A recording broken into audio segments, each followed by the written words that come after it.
Well, hello everyone. Welcome to Out and About. Thanks for watching. It is New Year's Eve, December 31st. So Happy New Year, everybody, and belated Merry Christmas, I guess. Today, I'm going to be making Instapot chili. So the great thing about this chili is you can do it in one pot, so you have not a whole lot of cleanup to do. You can do it in separate pots. Some people find it easier, and I'll explain that as I go. But you can do it in one pot. You can use ground beef, which is probably what most people use. I'm going to be using ground turkey today. And this is not my recipe. I do not come up with recipes on my own. So this is a recipe called it's called Instapot chili from a website called Dinner at the Zoo. So you can look that up. I will try to put a link in the description. I've had some issues. I don't know why I can't get that to work, but I'll try it again later. But Dinner at the Zoo, it's Instapot chili. I'll make some modifications, and you know, you can everyone can kind of modify as they go too. But again, as I go through the ingredients and we get everything put together, I'll talk through some of those changes. So let's get started. Okay, so got the camera turned around, and yes, I have the recipe here because I don't have it memorized. So first thing you want to do is get some good olive oil. Olive oil can be tricky. I know it can be expensive. Inflation is killing us. These used to be $10 bottles. Now they're $12 bottles. But there's a lot of cheap olive oil out there, and you really don't want to. You want to get the good, pure, locally pressed or whatever. I don't know. And my wife and I did some research and found that this is Cobram Estate, and this is sold at Walmart. It's $12 a bottle for 12.7 ounces, so it's not cheap. But it's supposedly pure. It's good. It's not, you know, half canola, half olive oil like some of the cheap brands are, and they don't tell you that. Anyway, you need 2 teaspoons of olive oil. I'm just gonna dump it in. I'm just gonna eyeball it. This is the inner pot from the Instapot, so I'm gonna just be putting things in here. Sorry, trying to get it in, and then we'll show you later. We'll put it in the actual Instapot. So 2 teaspoons. Just gonna kind of eyeball this, and all this is really for. That's a little bit more. This is really so you can saute your onions. And as this is extra. I don't need that. There. So as I mentioned, this is a one pot chili. So, and I like to get my onions sauteed first. So I'm going to go ahead and do that, and it calls for 1 onion. This is a small sweet onion. This is a leftover onion from the other day. So I'm going to go ahead and use this one up, and we'll see. Hopefully I'm not, I've been told that if you don't chop up the middle part of the onion right away, and you don't have to chop this real fine. Some people like it even bigger, or we call it rustic. But anyway, I was saying, if you don't chop up that middle portion of the onion, it hurts your eyes less. That's garlic. We'll save that for later. We do need the garlic too later. So again, these are going to saute, so they're going to be relatively soft. So, what I do is try to save that middle part of the onion. Don't do it right off the top, which I'm doing now. But and some people don't use it at all. This one, it needs to be, but I like onion, my wife likes onion, so I'm not shy with it. But again, like everything with these, a lot of recipes, and this one's no different, is you can, you know, change it up to how you like it. If you like less onion, then put in less onion. If you like more onion, then put in more onion. I'm just going to throw this in the trash real quick. Pardon me. So then I'm just going to go ahead and like I said, as you can see, I am not chopping these. Hopefully you can see. I am not chopping this real fine. Personally, my wife and I both kind of like chunks of onion. So I'm not really dicing it. I'm just kind of chopping it. Let's see. Get this. I apologize. I'm trying to keep my hands out of the way as much as I can. And that's one thing about doing the different videos I do. 1 minute I'm working on a carburetor, and the next day I'm cooking. So I always have to check and make sure, do I have grease under my fingernails? So I don't. Today I made sure. But I always do make sure everything's nice and clean before I cook. But when you're like me and you do these other things, you have to make double sure. You might notice my finger is healing. The finger that I smashed several weeks ago, boy, that was really bad. That hurt. That hurt like son of a gun when I smashed that finger, and it's the nail is growing out. Sorry, don't mean to. Hope that's not grossing anybody out, but that explains why my finger's kind of funny looking. So what I'm gonna do is, so now I've got my onions in the oil, and I'm gonna go over and saute. So give me a minute. I'll turn the camera, and we'll show you how we have that set up over there. Okay, so I've got the camera moved. I've now put this pot that I had put the onions in inside your Instapot, and I'm just gonna hit saute and start. And that's going to take a few minutes to get going. In the meantime, I want to talk about what we're going to do with the meat. So the recipe calls for 2 pounds of ground beef. I use ground beef sometimes I use ground turkey, sometimes I use half and half. I've even put ground sausage in here. Definitely adds a little different flavor. There's so many flavors in the chili. I think the sausage sometimes is a little too much, so I don't really use that. I've tried it a couple times. It's good, but again, it's probably a little much with all the other flavors in the chili. But you can try it if you like. So this is 3 pounds. I'm going to use 2, and let me just grab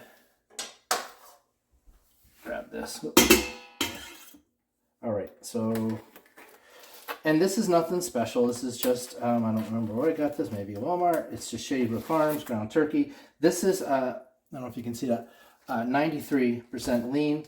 And so that helps, because one of the things that some people don't like about this Instapot recipe is if you have to drain, once you start cooking the meat, and if you have to drain it, it's a little hard. It's hard getting there without burning your hand and tipping it. Maybe if you have a small ladle, which I've used before. If you're using a lean meat, whether it's turkey or ground beef, if you're using something that's 93% lean, you may not have to drain it, or you may not have to drain it too much to where it's not a big deal. If you're using something like an 80 or 85% lean, you really should drain it. I say you really should. I like to. It's up to the individual. If you like that extra fat and bit of water in there, it's not going to hurt you to leave it in. So you can drain it or not. But if you're going to have to drain it quite a bit, that's when it really does become easier to cook your meat separately in a frying pan or a skillet or whatever. So you can tip it and get your spoon in and drain it. But for me, I like using one pot, so I just use something pretty lean that either needs no draining or minimal draining. So as you can probably hear, my Instapot saute is getting going, so we're just going to keep an eye on those onions while they saute. And you just want to get them kind of that transparent look to them. We're not trying to cook the heck out of them, we're just trying to get them softened up a bit. So that'll take a few minutes. So yeah, we'll just let that go for a minute and we'll come back. Okay, so that's pretty good. I shut the saute off. It was only 3 or 4 minutes, and these are pretty much what you're looking for. I don't know if I can. So it's just kind of, a little bit of caramelization is okay. Yeah, it's actually very, very nice. But again, that's plenty. So I shut, like I said, this is a 3 pound package. So I'm just gonna eyeball and take about 2/3 of that. It's about like maybe that much. And again, this is ground turkey, so we're just gonna plop that right on in there. Okay. And that leaves about a pound, so let's just set that aside. And I'll put that in the freezer later. All right, so I like to use a wooden spoon just because, I don't know, but I do. So, and you just go, I gotta turn it back on saute because I turned it off because the onions were done. So turn it back on saute. Whatever kind of Instapot you have, basically, some of them have different labels. There should be a saute function, and all that's doing is heating up the bottom of the pan so you can use it to cook in. So we're gonna let that kind of do its thing. and I'll go get the garlic going. Okay, so the recipe calls for, as far as garlic, that's what we're working on now. The recipe calls for 1.5 teaspoons. You know, I just kind of eyeball that too. And again, just like with the onions, if you like more onions, put more in. If you like more garlic, put more in. I just grabbed fresh garlic and pulled a couple of cloves off. And so we'll set that aside. And I've already kind of peeled them, except for this one here. Got a little sprout coming out, that's fine. You just break that off. And I'm just going to go ahead and chop that. And you just want to get that thin skin off of there. Like that. Whoops, and there it goes. And then I do like to kind of chop off any little ends, especially if there's a little sprout or any of the little kind of weird ends. I don't know. Maybe I'm being silly. It doesn't need to be done. That's just me. That's my OCD. So anyway, so garlic press. These are great. You just throw these things in here, and you know you can't do them all at once. I'm just going to go ahead and put this into a little bowl. All right, and hopefully you can see that. Try not to. I try to be careful with the edge of my blades because I don't like them dull. And just kind of pick out some of the aftermath here and put the rest of them in. So this might be more garlic than the recipe calls for, and again, that's okay. You can put more or less in. There have been times when I've made this recipe when I was in a real hurry and or I didn't have fresh garlic where I used garlic powder. You can certainly do that. Same with the onion. You know, you're going to miss out a little bit, but it's still going to come out okay. Obviously, fresh ingredients are always better if you got them. So that's the garlic. So I'm actually going to bring you back over to the Instapot because the turkey is cooking away and we want to stir that, and then really the rest of the ingredients are going to be just going into the Instapot. So let's go right back over there.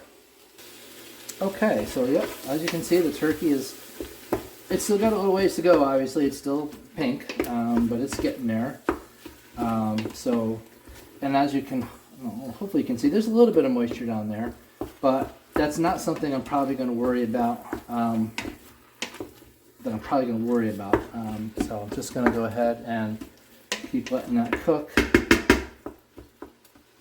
And here's the garlic that we just did. So I'm just going to go ahead and dump that in and let that settle in.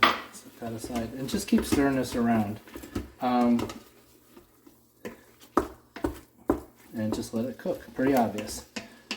Okay, so working our way down the ingredients, we've got our olive oil in, our ground beef, turkey in our case, our onion, and our minced garlic. So the next it calls for diced tomatoes, 28 ounces of diced tomatoes. I personally, I prefer the crushed tomatoes. This is a 28 ounce can of crushed tomatoes. So we're going to set that aside for a minute. I'm not going to put it in right yet, but that's what we're going to put in. This is diced tomatoes, and if you like your tomatoes a little chunkier, you can certainly use, this is a 14.5 ounce, so you need 2 cans of this. Again, I prefer the crushed tomatoes.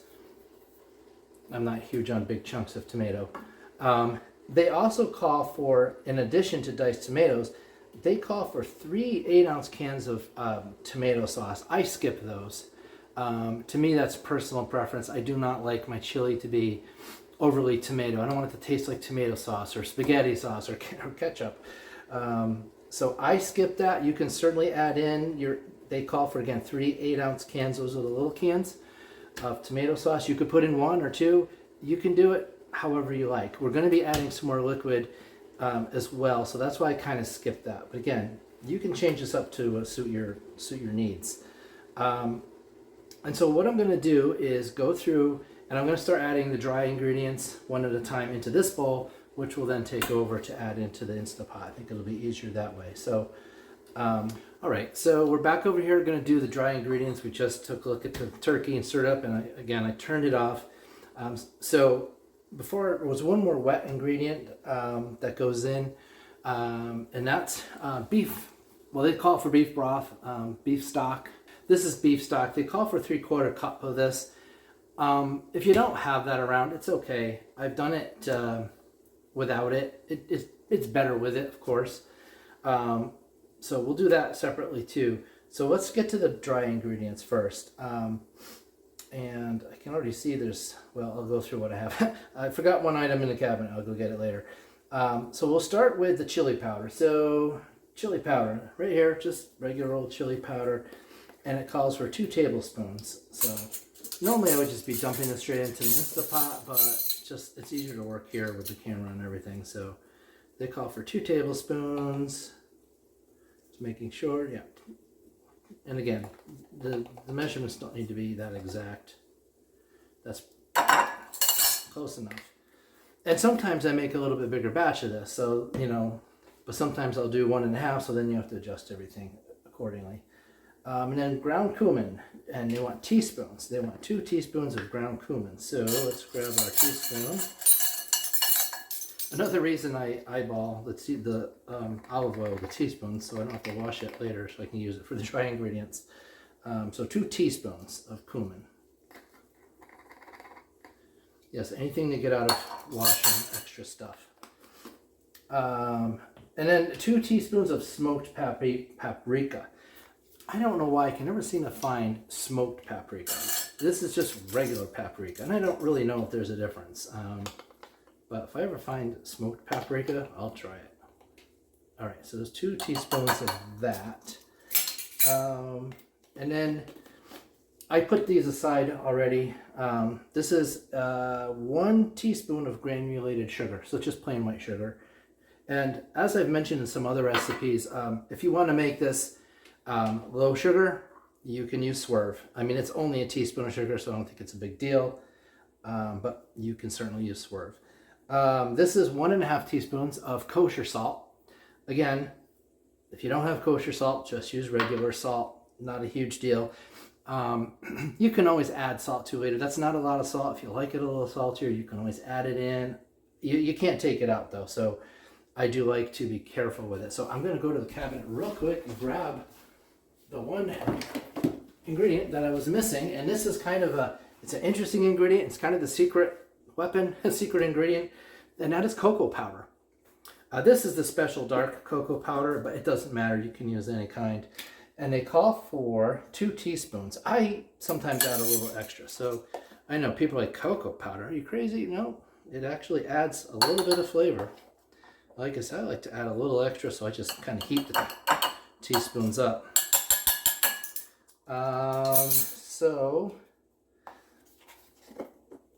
Okay, I've got the cocoa powder, sugar, salt. So ground pepper.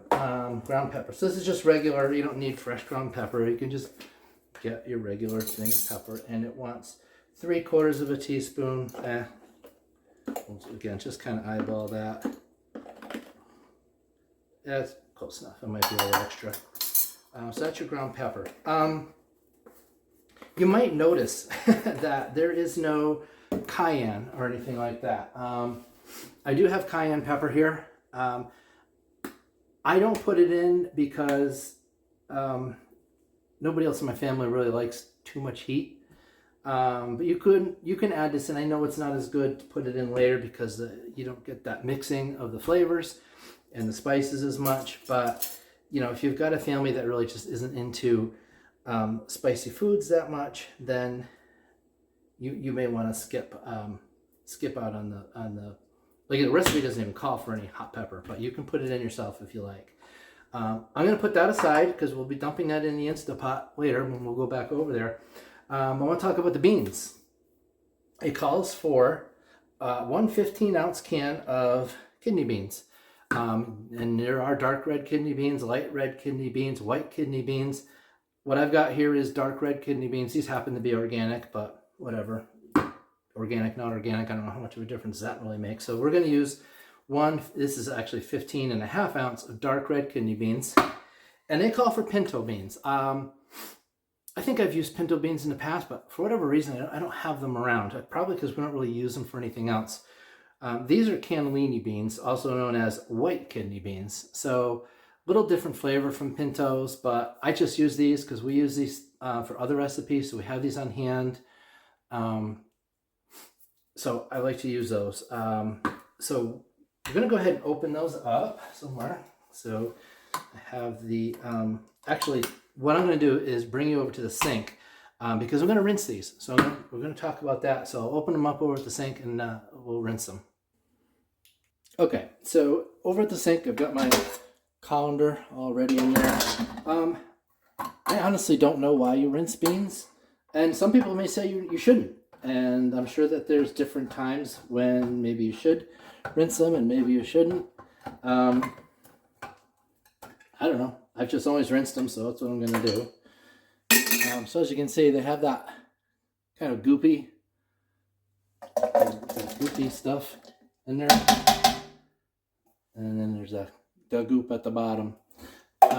So let me open, so that's the red beans, obviously.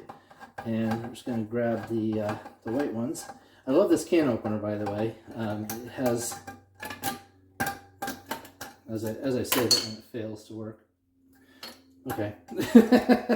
This is not always the way. I love this can opener and it doesn't work for you. But it opens around the edge, so you don't have that sharp lip. All right, I think that's the spot that was caught. It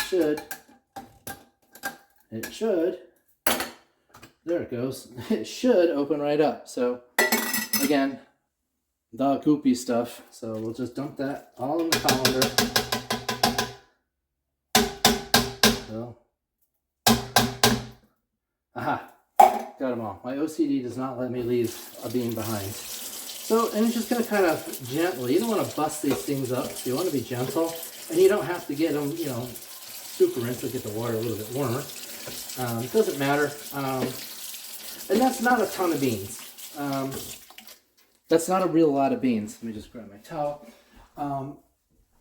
And some people may say, well, I like more beans than that. Again, that's fine. Do whatever makes you happy with this recipe because you're the one who's got to eat it. And but beans can be carby. So my wife and I trying to keep an eye on sugars and carbs. So if you put in extra beans, just be aware you're putting in extra carbs. If you want to avoid the carbs, you could put in less beans and more meat. So again, customize it however you want. All right, so we're back over at the Instapot and the turkey is perfectly done. So that's great. So we're going to go ahead and first, these are all the dry ingredients that we went over on the other counter. So we're just going to dump those in. Get them all out. Okay, and put that aside. So you can just kind of stir those around. And then, all right, as you can see, that looks really dark because we don't have any of the liquids in yet. I'm going to go ahead and add in, this is my big can of crushed tomatoes. I'll get that all in there. And so this is not a huge recipe, as you can see. You know, I know a lot of people like to make, really big pots of chili for parties and things. So you could certainly double this. You know, Instapots by nature aren't huge. So if you're making a huge pot of chili for a party or something, you could absolutely do this in another, in a crock pot or even a big stock pot. You could absolutely do this and increase all your volumes, all your measures and everything. I think what makes the Instapot nice for a normal size serving or a recipe size is the ability to do it in one pot.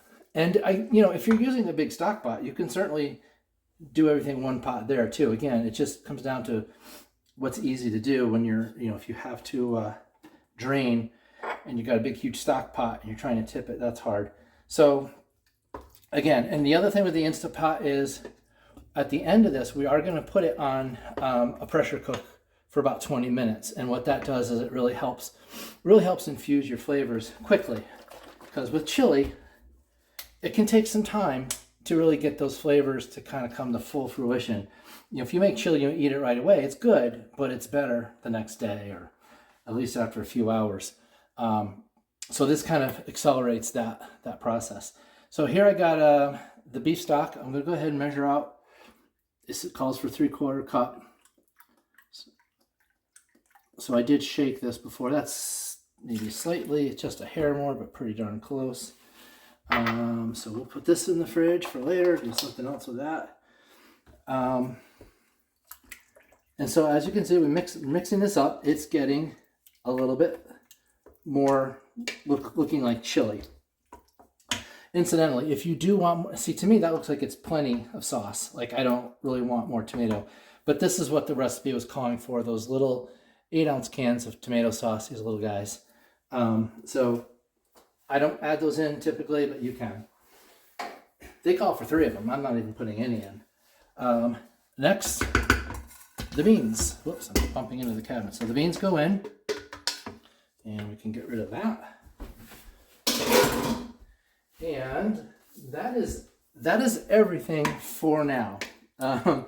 This is the way the recipe is written for the most part, with the few little changes that I noted. Like you can see, that's not a ton. That's enough for a dinner for a family. If you're bringing this to a party, you'd probably want to double this recipe, figuring there's going to be other food at a party. You don't have to feed everyone a huge bowl of chili, but still, that's not a lot to bring with you. But it's perfect. For my wife and I, it's just the 2 of us. Our kids are grown, doing their own thing, so this is just fine for us. We'll have leftovers, but again, you can see there's plenty of room in there, and I have doubled the recipe before.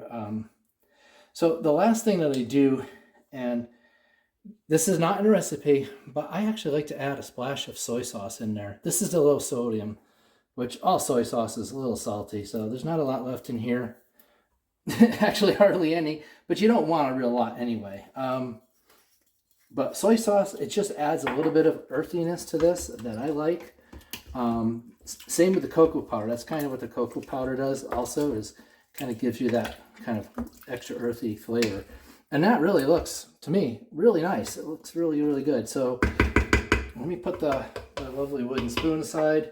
I'll rinse that out later for recycling. So now we're ready to, and what I think I'm going to do is reposition the camera in a minute. Well, first I'll put on the lid. So you're just going to put on your Instapot lid. And here's a little trick, a little tip. It's really not great to have a lot of steam hitting the underside of your cabinets, whether they're solid wood or laminate or whatever. It's just not the best thing for them. So if my kitchen is relatively small, so I don't have a whole lot of options, but I will spin this around so that the steam is away from my cabinets are over here. So my steam is coming out pointing away from the cabinets. Maybe I can show you later. Actually, I'll spin that around. So I'm gonna just take the camera down here so you can see the settings and see what I just did there, and then we'll be ready to roll.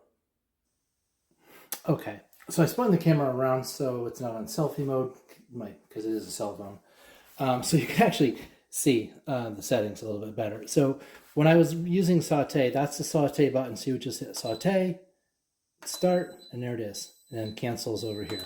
And again, everyone's Instapot is a little bit different. In the recipe, they actually say to use the bean/chili setting. Well, I don't have that. So I don't know if they mean pressure cook or slow cook. I'm going to do pressure cook, and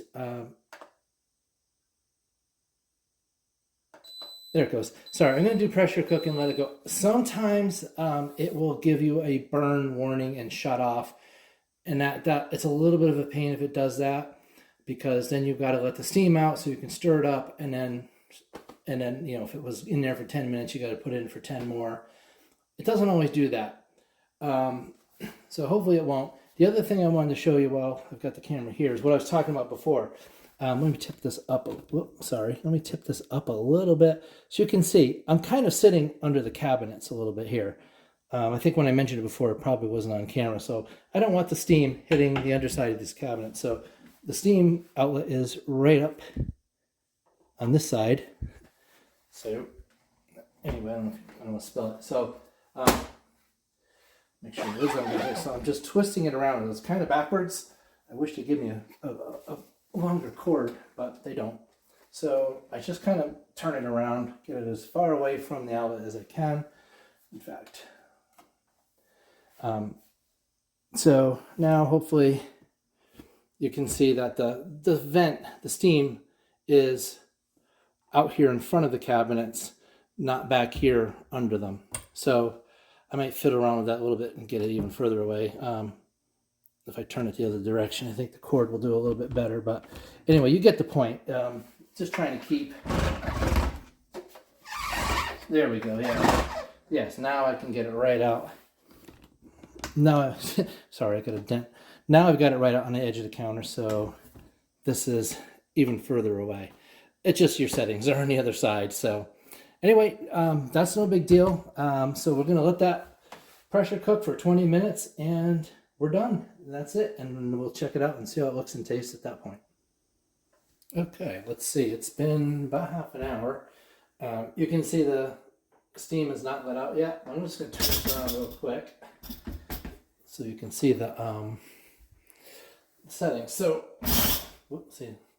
It's been on low. It's finished pressure cooking. No burn warning, so that's good. Finished pressure cooking. It's been on low for 9 minutes. So what I'm going to do actually is shut it off and spin it back around carefully. That's hot steam. So because I want to get a look at it now, I'm going to let the steam out. There we go. So I'm not sure if you can see that. If I tip the camera back a little, see how the steam, it's going out well in front of the cabinets. It's not hitting the cabinet, so that's good. That's what I wanted. So as soon as that is done, we will open this up and see what we got. Okay, the steam has finished. You can see this little knob here, little thing is down. So the steam is done. We can take off the lid now and let some more steam out. Put that aside. And it looks a little soupy at first till you stir it up. Hopefully, get my big hand out of the way. So that's it. So it looks good. It looks like it always does. I'll go ahead and give it a taste in a second. So yeah, I guess you can see it all right. All right, let's give this a taste. It's going to be screaming hot, so you got to be careful.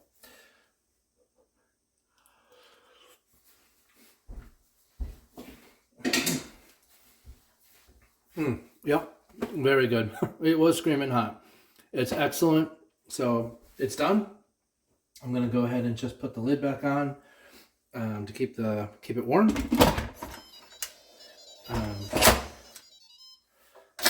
But it's done. And so I'm going to go ahead and unplug it because I don't need to keep it warm.